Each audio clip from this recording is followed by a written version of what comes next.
the camera. Let's talk about that. How's it going up there on the You guys good? Yeah, we're gonna fucking DoorDash right now. walk up? It's gonna be a little. No, they kept going. Yeah. They were doing that. Okay, We didn't even phase them. oh, who ordered the tax? All right, everybody. Welcome to the Shawshank Redemption podcast. I'm back. Finally, I know there was a long hiatus. Simply put, I had some technology issues because from my other podcast, my Blurred Lines podcast, I was doing a special on the solar eclipse and all the kind of crazy stuff that was going on with it. And for the first time in all of my podcasting history, all of my equipment broke. Like all of it broke. And hadn't dropped any of my mics or anything like that, nothing. And then it was simply a matter of I'll turn on some lights here too. It was simply a matter where everything was useless afterwards, so I had to replace everything. All right, but since I figured I was going to replace everything, as you can see, I've got like a whole new rig, new setup, new cameras, and the whole thing. So welcome back, guys. And before we get started into to this comeback special, I want to give a shout out to my sponsors. First of all, I want to give a shout out to my boy Ryan Babb over at Black Label Chronometers.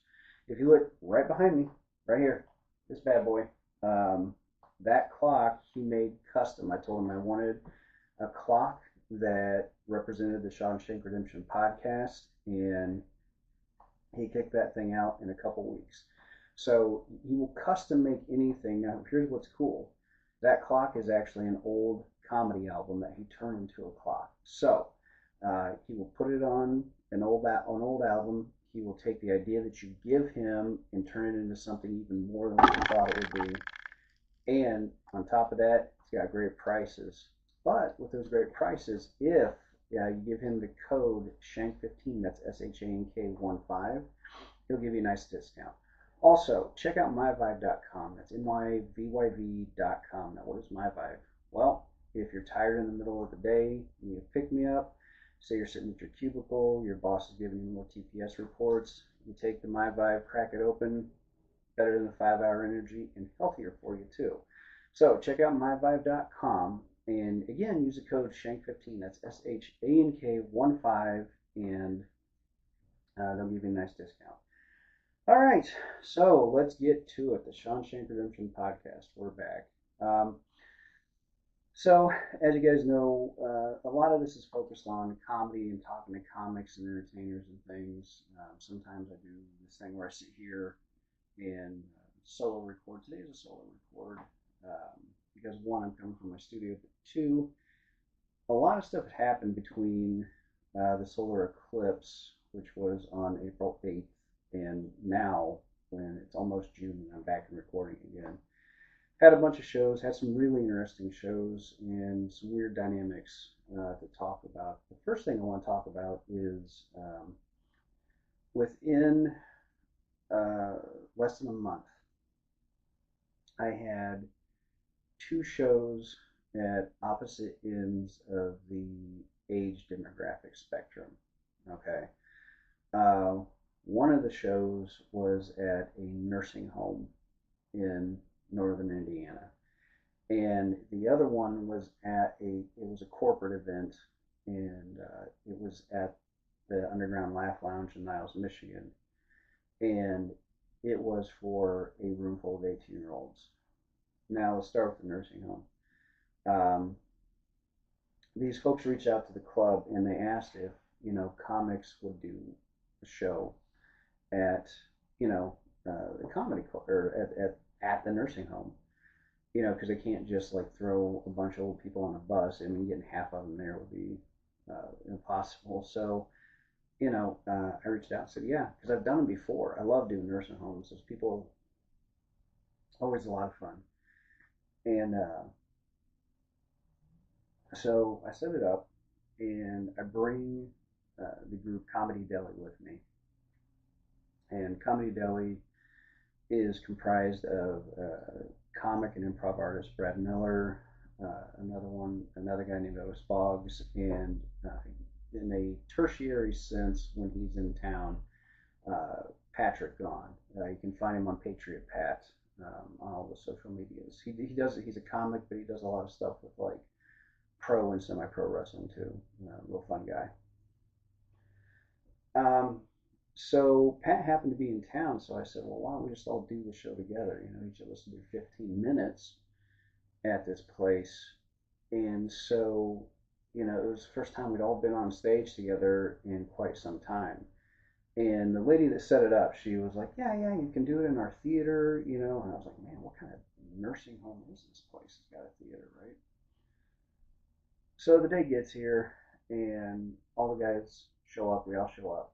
And the thing is, as you're pulling up to this place, and I'm not going to give the name of it because I've gotten mixed reviews on on the show and the events surrounding it, but um, it was massive and clean, and it was one of those things where you're just looking at it going, Jesus Christ! I mean, like people must be paying 5 to 10 thousand a month to stay at these places. And if you think that's an exaggeration, my grandfather, who just passed, now granted, my uncles gave him some special consideration as far as his rooms and things. Um, oh, my uncle was in charge of the state. He was paying $10,000 a month, and it was in a place that was less than this place we went to. And so we pull up and I'm thinking, shit, they must have like a theater, right? Um, but they didn't have sound equipment, so I grabbed our sound equipment and mic stands, everything. We go in, and it just the thing is with nursing homes, even though I love doing them, they still, no matter what, they always still have that just like that smell and that feel of just winding down. It's just that it's just sad and it's creepy and it's just a place that, like, you can tell they do their best, and I got to give props to this place because they really work hard to make their residents happy.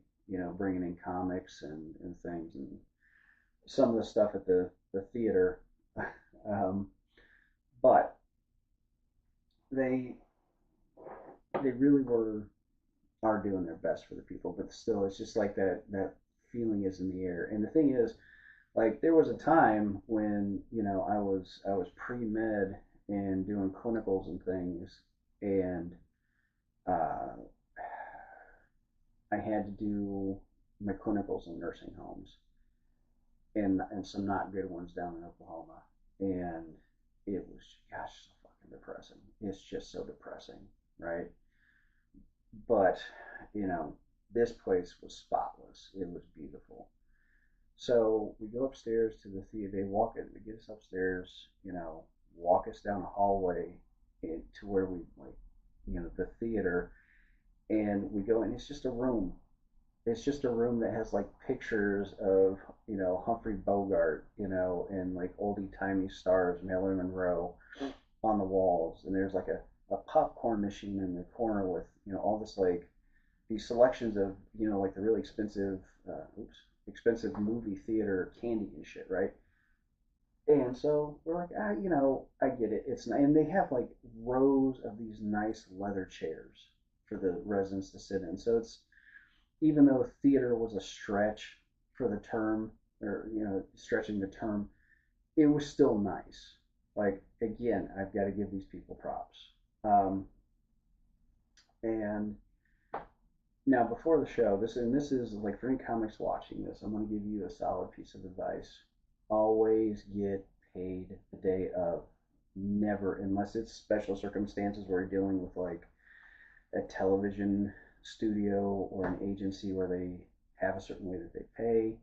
Always get paid the day of. All right. I let it go on this one because it was a nursing home because they wanted to send me a check from their corporate, yada yada. So I was being nasty. I'm like, it's no big deal. So what I did was I got cash beforehand and I paid the guys in the deli so they didn't have to wait because I don't mind, waiting like a week or something, right?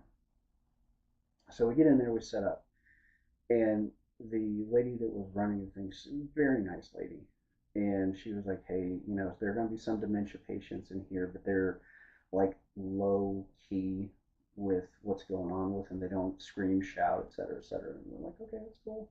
You know, um, we're professionals. We'll work with them as best we can. And then we get everything set up, and they say, hey, do you want anything to drink? And we're like, water be good. And they said, are you sure you don't want a beer? And we're like, what? And then all of a sudden, these orderlies just start filing in with like push carts with just big buckets of just long necks sticking out like spines on a cactus. And we're like, what the fuck? They do this in nursing homes? I mean, I guess they're all adults, but I guess, I don't know. I just didn't think you want a bunch of seniors, walking around all tipsy and shit. And, but, and we're just like, no, we're working right now, but thank you. So, but they were just like, okay, well, if you want any, like, the theater candy, whatever it is, like, you can have it. I mean, it was just, they were so, like, accommodating for everything. It was really nice.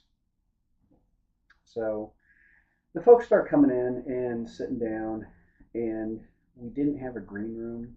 And for those of you who don't know what a green room is, it's like a room off to the side where the entertainers can get ready. They can do their makeup, get change of clothes, just be away from public so they get themselves centered before they have to go out and put out all that energy and everything. We literally had 4 chairs on the wall and the people right here. So as they're coming in, they're looking at us like, oh, those are comics, and they're trying to, joke with us. And they were being sweet and everything, but it's just when you're trying to get your mind right before a show, some people don't mind it. Me, I kind of like to be away from everybody just so I can get my head in the right space. Because it's a lot. It is a lot.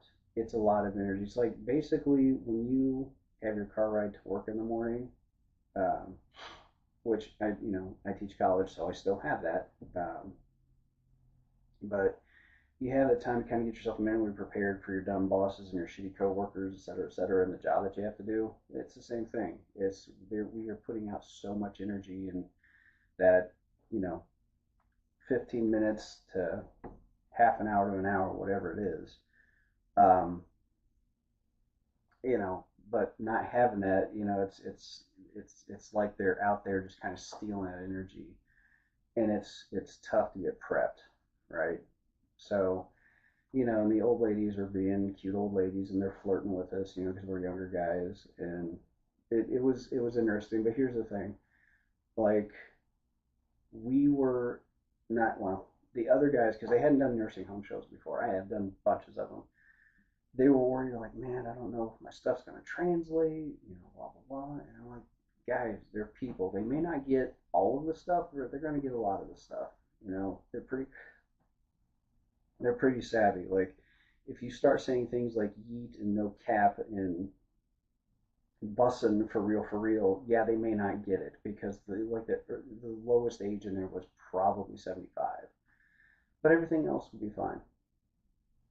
And um, it was funny because one of the guys, Otis, um, he had just done a church show with me the week before, and just crushed it. He absolutely crushed it. And the demographic in that church show was about the same. And he was real nervous. And I said, Otis, I said, you remember the church show? We're sitting there waiting to go get the show to start. And he goes, yeah. I go, those people are just one step away from here. You're going to be fine. And he was fine. Everybody crushed it. We had a great show, right? All 3 of the guys did 15. I did 20. Ended up being a great show.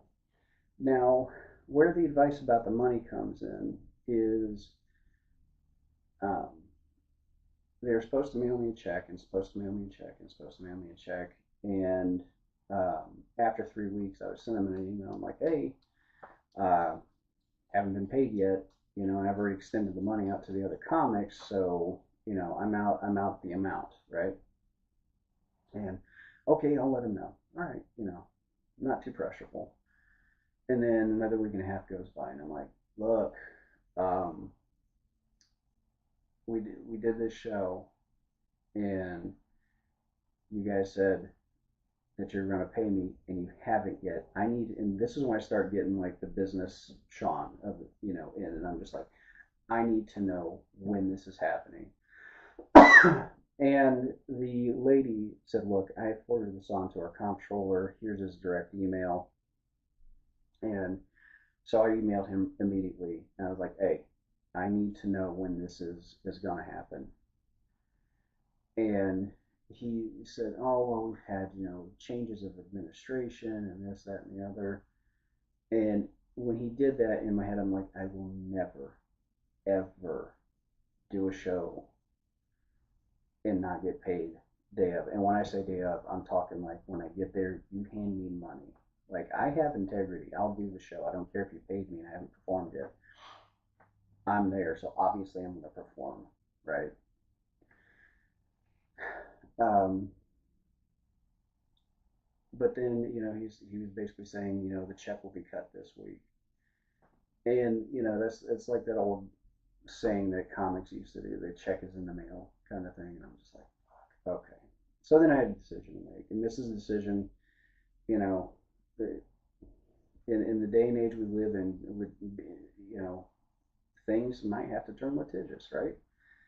So I talked to all the guys in the deli, and I talked to my wife, and I said, look, if I don't get a check by next Wednesday, I'm going to go and file small claims on them because it's $75, right?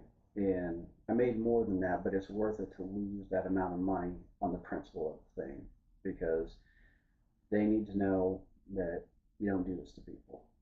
And it must have been like the gods had whispered into their ears because the day that I was going to do that, I got the check.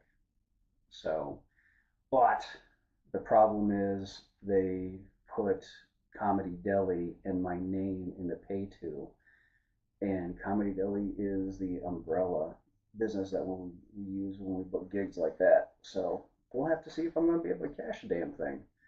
If not, I'm going to start all the way over again. So the opposite side of that happened less than a month later. We did an event where some of the local high schools in Michigan, and I don't know if this is an Indiana thing. I've only seen it in Michigan, but basically what they do is they have a senior fun day or something. I can't remember exactly what they call it, but basically they start out in the afternoon and they take the entire senior class. They go bowling, they go swimming, they go have a nice dinner somewhere, and they go to see movies. They do all of this stuff, and it's all paid for. Kids don't have to pay for anything, right? And they have like 10 chaperones that go with them to keep everything under control. But one of the things that they do is they take the kids to a comic club, and I for years I did one school up in the Michigan area. I did it for like 4 or 5 years straight, and it was always fun. It's a little bit different with 18-year-olds because again now it's the opposite of the nursing home, which is why talking about this for me is interesting because it's the opposite ends of the spectrum, right? So now you have 18-year-olds who literally won't get references. Like if you say some shit about Monty Python, they will just look at you blankly. I've had that happen with, I'm in my 40s. And when I was getting my graduate degree, I was in a writing workshop with some of my peers, who were in their 20s, and I made just like a quick reference to Monty Python. Something, I mean, just like something that everybody would know, right? As far as a pop reference from Python. And they just looked at me, and I was like, "You guys don't get that?" And they said, "Well, I think I've heard of them." And I was torn between wanting to murder them and murder myself. Because it's like, when did Monty Python, of all things, become passe? It's one of the greatest comedic groups, not just in England, but in the world for decades, and each of their people went off to have amazing careers. That's rare. Like SNL doesn't even do that, where because they just like have a few will go off and go on to greatness. It was everybody from Python. So yeah, it's painful. But the thing is, I kind of did some with this group. I did some Matt Rife stuff, and like I say Matt Rife, so you'll get what I'm talking about. The crowd talking, crowd work is what it's called. But what was cool is Brad, who's part of the deli, was with me on that show too. So not only did he do the nursing home for the first time, now he's doing a bunch of 18-year-old students. Wow, that makes him sound like he's fucking everybody. He performed for the people in the nursing home. Now he's performing for 18-year-olds. And now because he's a bit older than I am, he wasn't so nervous with the nursing home, but with the kids, he was like, man, I don't know if these kids are going to get me. Dude, I did the show with him and Elise Davis, and they crushed. They both absolutely murdered the place. Kids loved them. And they were both texting me the next day. I'm like, oh my God, I'm still on a high. This was so awesome. I'm like, yeah. I mean, yeah, they're 18, so, they're young and don't get everything. But they got a lot of the stuff. But what was interesting is the nursing home people were more with the references and they got things. Whereas with the 18-year-olds, talking to them directly and doing crowd work was great, but all you had to do, and this was the energy I was not ready to match, and I've got pretty good energy on stage, but every time you mentioned like anything that they recognized, you could be like, yeah, who likes breathing air? Fucking 100 kids were just like, whoa, air, fuck yeah, we love air. And I'm going to be putting clips out on my YouTube of this. If you think this is any bit of an exaggeration, it's not. All right.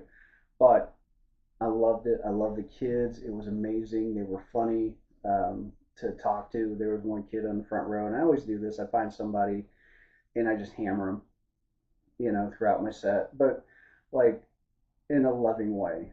And it was fun. It was good. So yeah, it was interesting. Like within that amount of time to have that kind of contrast back and forth. Um, Another interesting that's happened is in the last month at the Underground Laugh Lounge in Niles, Michigan. They have been doing this thing called the Funny Over 40 contest, and the only prerequisite is that you have to be over 40. All right, you don't have to pay to sign up. You don't have to have ever been on stage before. What this basically was the brainchild of myself and the owner Sheila, because she started the comedy club, like built a comedy club from nothing in her 60s, and she's chasing her dream. So we realized, like, hey, having this club, this will be an opportunity to let these people chase their dreams. And as soon as we announced it to the public, I mean, it filled up like that. And we have some people that have been performing for years that were over 40, and we have some that the very first time they were be on stage ever was on our comedy club stage, which is fantastic. And some of the contestants, I think the oldest one we've had is like 76.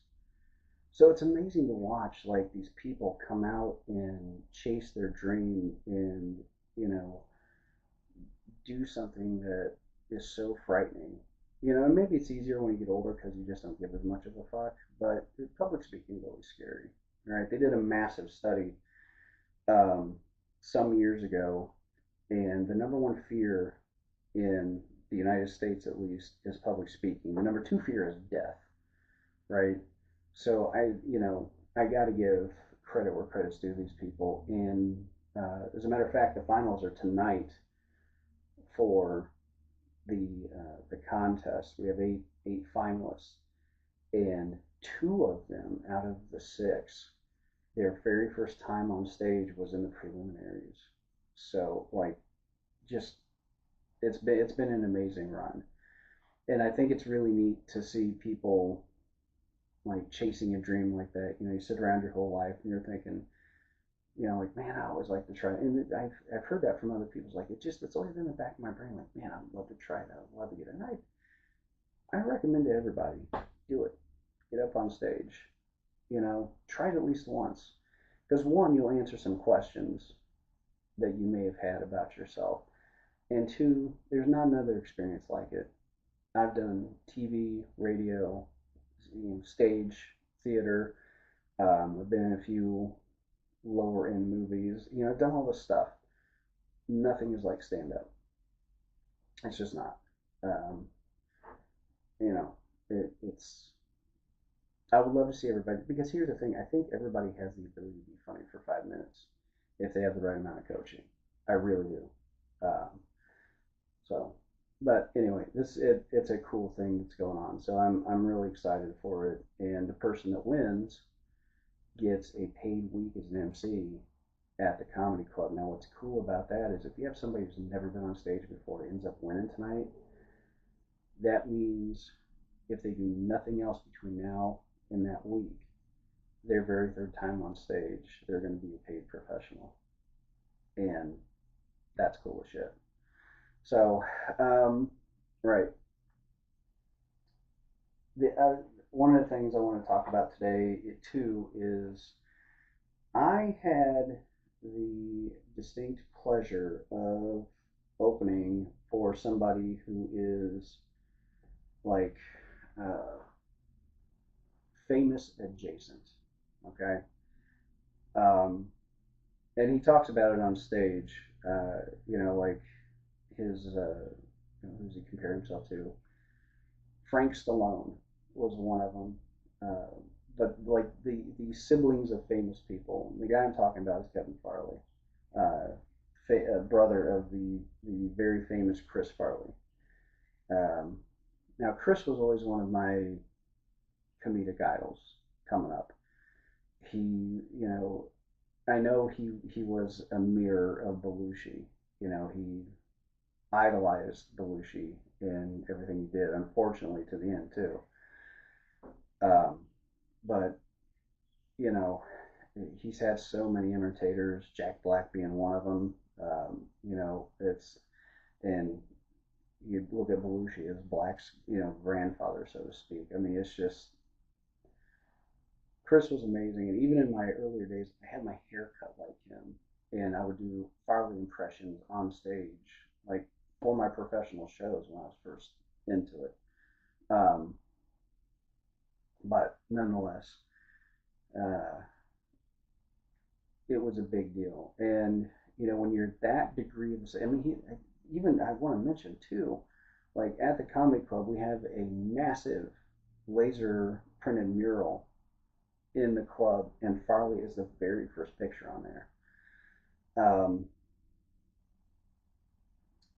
so when you have somebody like that that looks like his brother, and even at the moment sounds like his brother, that is one degree of separation from a level of fame and celebrity that like most normies just don't get.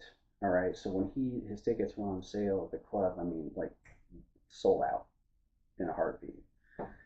And it was cool because the owner asked if I would feature for him, and and that's doing 30 minutes up in front of the comedy. If you've never been to a comedy show, or you've never heard my podcast before, feature or the MC, the person who opens up the show, does 10 to 15 minutes. The middle or feature does 25 to 30 minutes, and your headliner does 45 minutes to an hour in traditional comedy club setup, right? Um, so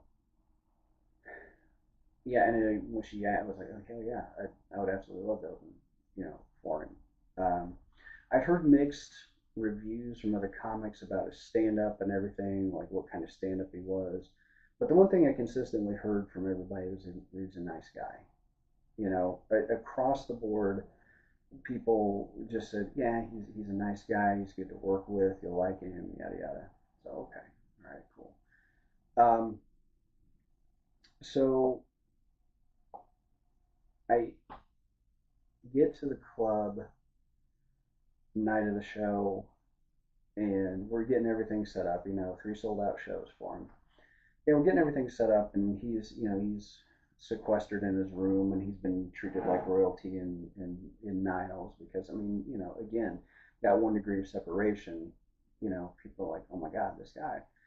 And he's been in a lot of movies too. That's the other thing a lot of people don't know about. They just hear Kevin Farley and they think Chris Farley, right? Well, he has done a lot of acting. Okay, so he's got kind of his own IMDb thing going on, far outside of just his connection to his brother, right? But he's getting royal treatment in town, and he's upstairs in the loft, and he comes down just before show, and he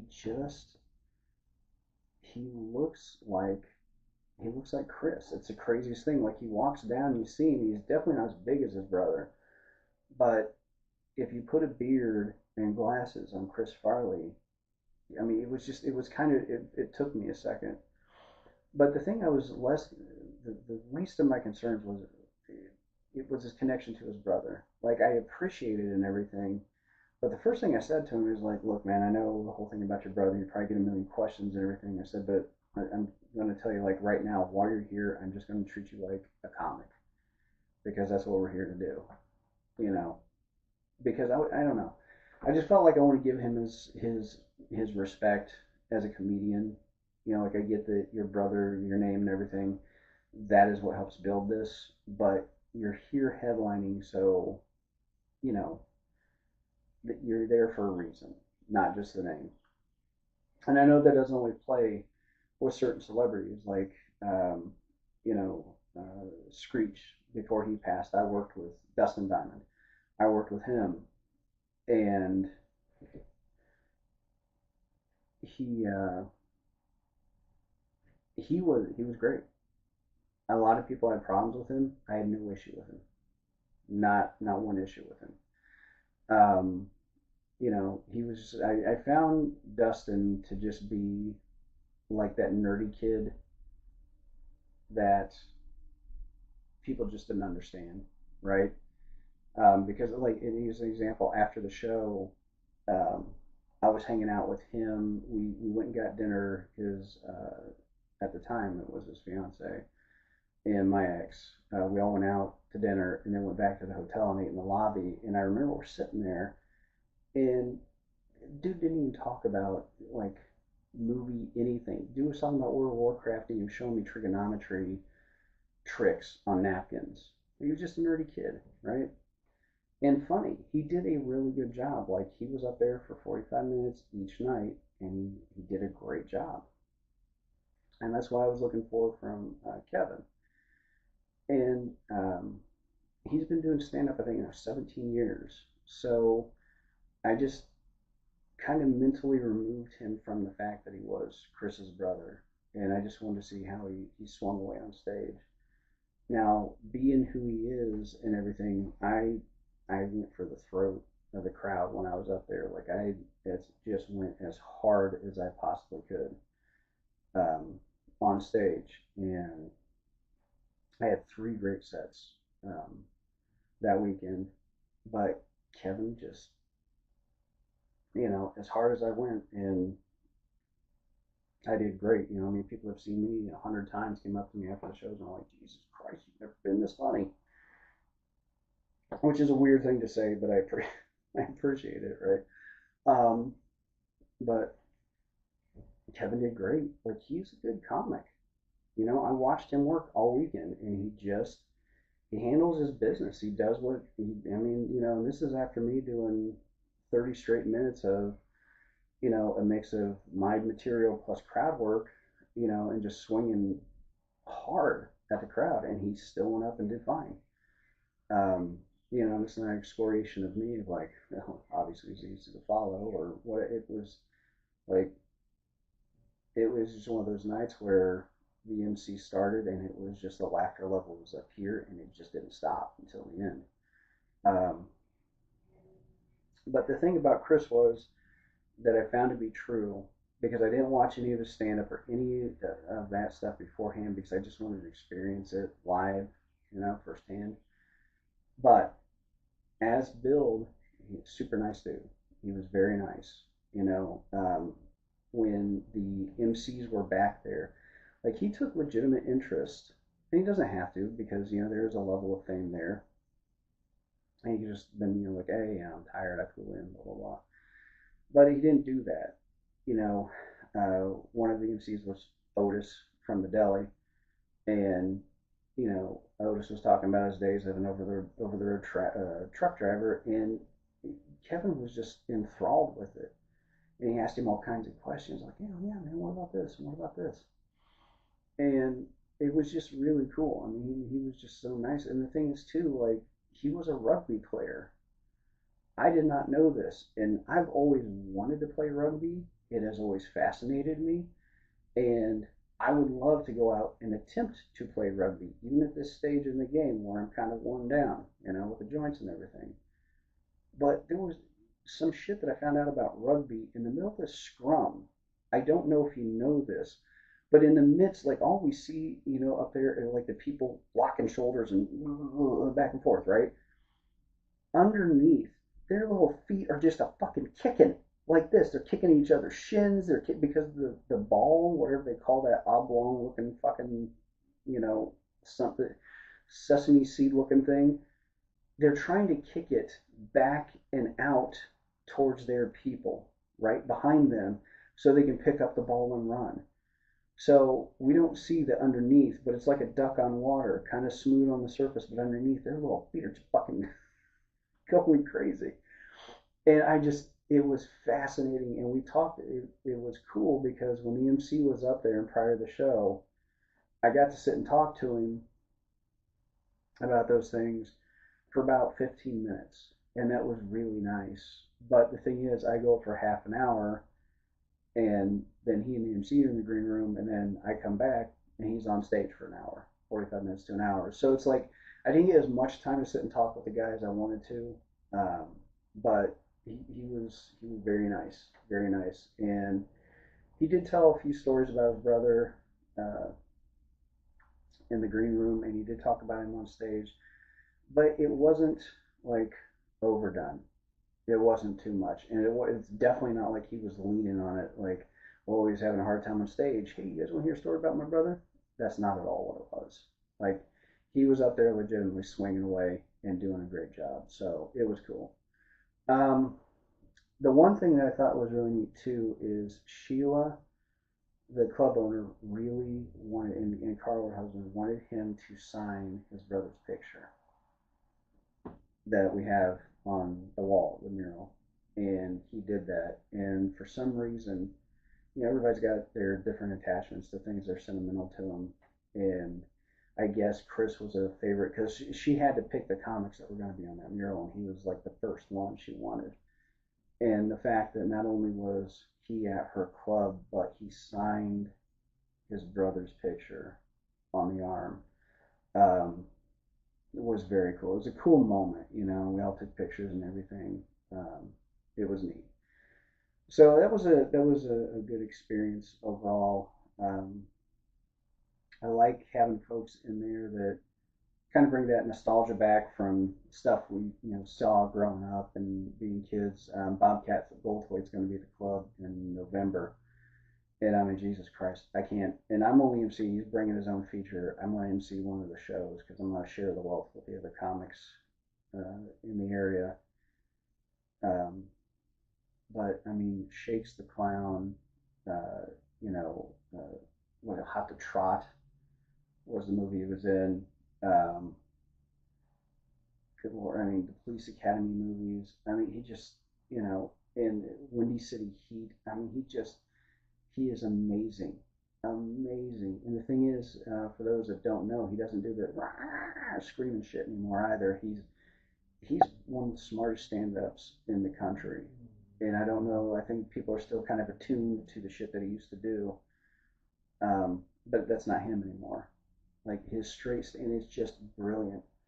And I'm hoping, I'm going to ask him if he even does it still, but he tells the story about setting fire to the set of Jay Leno's talk show. I can't remember if it's called The Tonight Show or whatever the hell it was, late night, whatever. Anyway, he set fire to the set. Now it wasn't like this big conflagration or anything like that, but I believe it got him not invited back anymore. So if you can find that story anywhere online, I highly recommend looking at it because it's just fucking funny.